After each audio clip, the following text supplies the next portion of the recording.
would suggest in getting yourself a notebook, just because I found this very helpful for me and I can document my faith very well, and I found it very useful. So on the first page, once you open the journal up, I just wrote out all the books of the Old Testament and the date that I started reading, and also the date I'm gonna finish reading, and it goes on to the next page. And also I did the same thing for the New Testament. I wrote out all the books and the date I started and the date I'm gonna finish. On this next page, I wrote out the book I was studying, which was Genesis, and the category that the book was written in. And also I wrote out the purpose, the author, to whom it was written, dates written, the setting, key people in the book, and also a few key verses that I really liked. And also I wrote out how much chapters are in Genesis, and as well as how many verses. I wrote out the blueprint, so if I want to go and find something, I can easily find it. So I wrote out the story of creation, Adam, Noah, Abraham, Isaac, Jacob, and Joseph. And I also put from what verse it started and what verse it finished in the Bible, so it's easy to refer.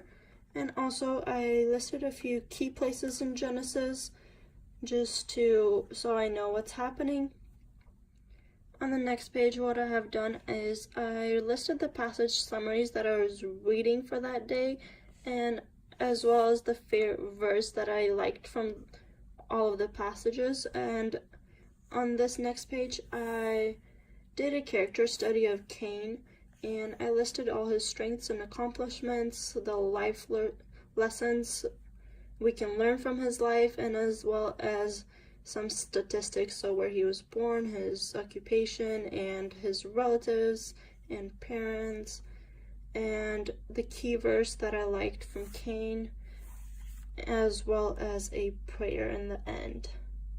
And then moving on, I did the same thing for Matthew, and on here I wrote out the blueprint as well as the key places, and I did everything the same, but in the end I wrote out the themes that were happening throughout Matthew. So Jesus Christ is the King, the Messiah, the kingdom of God, his teachings, and the resurrection. So this is how my Bible looks like, and I use the King James version of the Bible.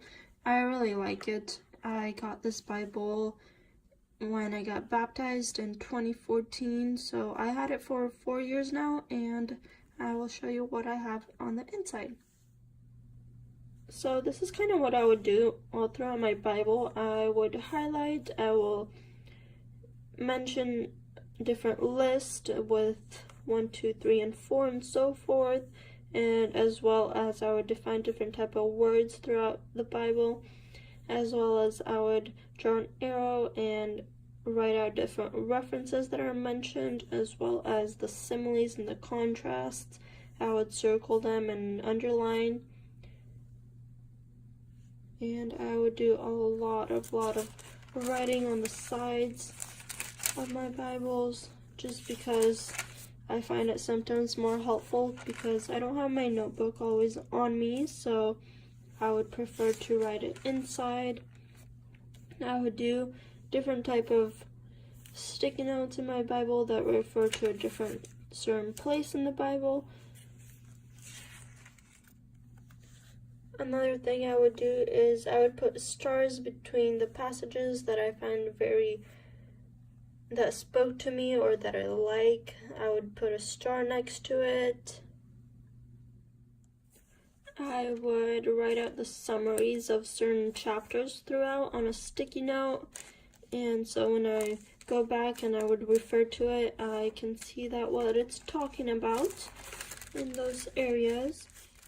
I would write out on the sides a lot, as well as I would add different sticky notes throughout my Bible, as well as certain highlighting styles, so you would either highlight the whole entire verse or just box it off as well. I would also write out, if I got a revelation about a certain place in the Bible, I would write revelation next to it, so if I go back I would know that this is what spoke to me, and as well as the different promises throughout the Bible. And this is what my Bible looks like. This is how my Bible looks like, and if you would like another video on an in-depth more of what I do throughout my Bible and how I study, or any other videos, please let me know in the description box below, and thank you for watching.